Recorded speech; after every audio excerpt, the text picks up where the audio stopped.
आप सभी स्टूडेंट्स का हमारे YouTube चैनल अनंत ज्ञान भाई सज्जन में हार्दिक स्वागत है। यदि आप इस चैनल पर नए हैं तो प्लीज इसे सब्सक्राइब कर लीजिए और लाइक शेयर जरूर कीजिए। आज हम क्लास 10th हिंदी चैप्टर 3 सेनापति पाठ के प्रश्न उत्तर हल करेंगे, जिसमें सबसे पहले हैं वस्तुनिष्ठ प्रश्न। प्रश्न नंबर 1 है, कवि ने किस ऋतु को ऋतुराज कहा है? क है हेमंत, ख शिशिर, ग ग्रीष्म और घ वसंत। इसका सही उत्तर है घ। कवि ने वसंत ऋतु को ऋतुराज कहा है। प्रश्न नंबर 2 है, सुरचाप का अर्थ है? क इंद्रधनुष, ख देवता, ग अर्धवृत्त और घ घटा। तो इसका सही उत्तर है क, अर्थात सुरचाप का अर्थ है इंद्रधनुष। अति लघुत्रात्मक प्रश्न। प्रश्न नंबर 3, कविता में बंदी जन किसे कहा गया है? इसका उत्तर है, कविता में बंदी जन कोयल को कहा गया है। प्रश्न नंबर 4, प्रिय ने किस ऋतु में वापस आने के लिए प्रेषी को कहा था? इसका उत्तर है, प्रिय ने प्रेषी से वर्षा ऋतु में वापस आने को कहा था। प्रश्न नंबर 5, ऋतु वर्णन में ऋतुराज किसे कहा गया है? इसका उत्तर है, ऋतु वर्णन में वसंत को ऋतुराज कहा गया है। प्रश्न नंबर 6, निबल अनल से क्या तात्पर्य है? इसका उत्तर है, तात्पर्य यह है कि बहुत अधिक ठंड के कारण आग की गर्मी भी कम प्रतीत हो रही है। निबल अर्थात दुर्बल और अनल मतलब अग्नि या आग, मतलब दुर्बल अग्नि। लघुत्रात्मक प्रश्न। प्रश्न नंबर 7, चतुरंग दल से सेनापति का क्या तात्पर्य है? इसका उत्तर है, चतुरंग दल का अर्थ 4 अंगों से युक्त सेना होता है। ये 4 अंग होते हैं हाथी सवार, घुड़सवार, रथ सवार और पैदल सैनिक। कवि ने वसंत ऋतु में फूलों से युक्त वनों और उपवनों में स्थित वृक्षों को ऋतुराज वसंत की चतुरंगिणी सेना बताया है, जो ऋतुओं के राजा वसंत के आगमन की सूचना दे रही है।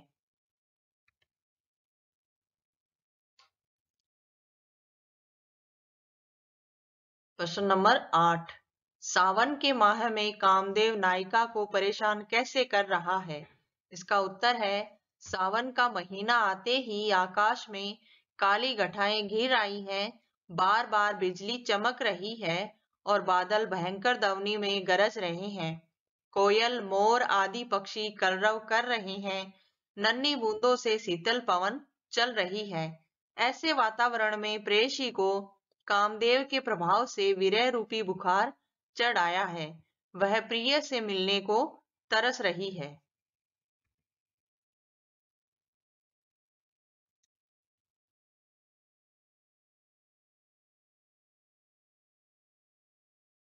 प्रश्न नंबर 9, ग्रीष्म ऋतु में बादल और हवा की क्या स्थिति हो गई है?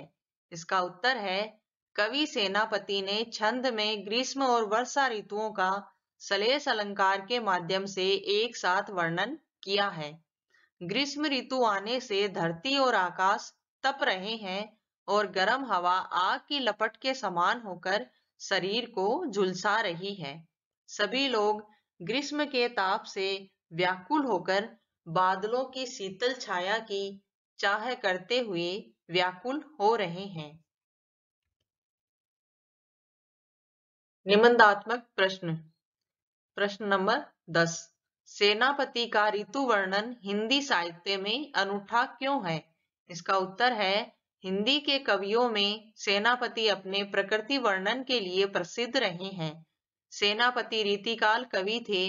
रीतिकाल अधिकांश कवियों ने श्रृंगार रस प्रधान रचनाएं की हैं। सेनापति ने विस्तार से प्रकृति वर्णन भी किया है। प्रकृति वर्णन के 2 स्वरूप रहे हैं, उद्दीपन रूप तथा आलंबन रूप। उद्दीपन प्रधान रूप में प्रकृति केवल भावों को उत्तेजित करने वाली दिखाई गई है और आलंबन प्रधान रूप में प्रकृति को ही कविता का विषय बनाया गया है। कवि सेनापति के प्रकृति वर्णन की विशेषता यही है कि उन्होंने लीक से हटकर आलंबन प्रधान प्रकृति का वर्णन किया है।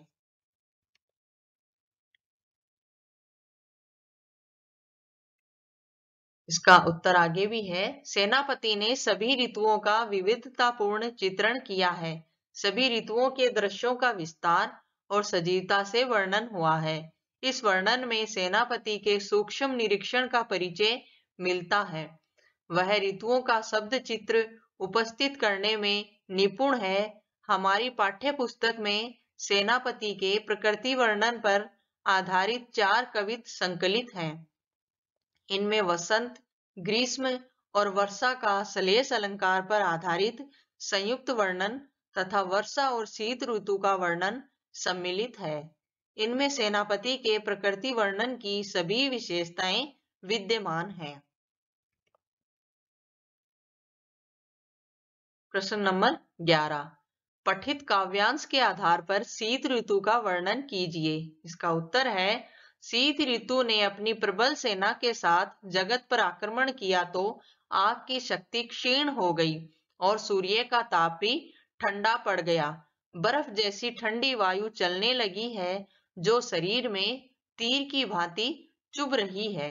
शीत के भय से गर्मी भागकर घरों के कोनों में जा छिपी है, अर्थात घरों के भीतर ही ठंड से कुछ रक्षा हो रही है। लोगों ने शीत से बचने के लिए अलाव जला लिए हैं। तापने वालों की आंखों से धुएं के कारण पानी बह रहा था, मानो ठंड के भय से रो रहे हों। लोग ठंड दूर करने के लिए आग पर गिर पड़ रहे हैं। आग के जरा सा सुलगते ही लोग उस पर झुककर तापने लगते हैं। आग पर हाथ फैलाकर झुके हुए लोगों को देखकर ऐसा लग रहा है कि आग को ठंड से भयभीत देखकर लोगों ने उस पर हाथ फैलाकर और झुककर उसे अपनी छाती के नीचे छिपा रखा है।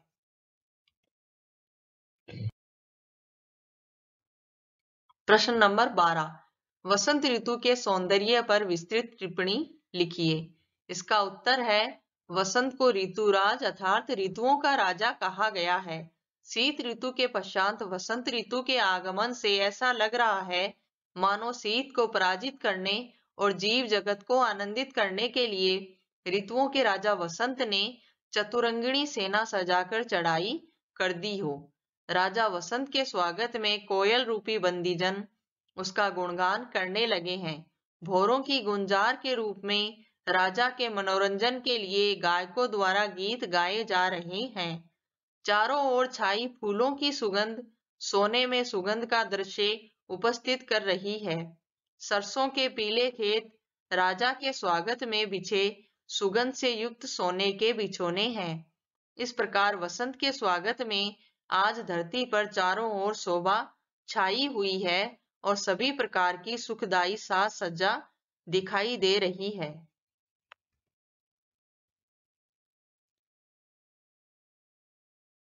प्रश्न नंबर 13।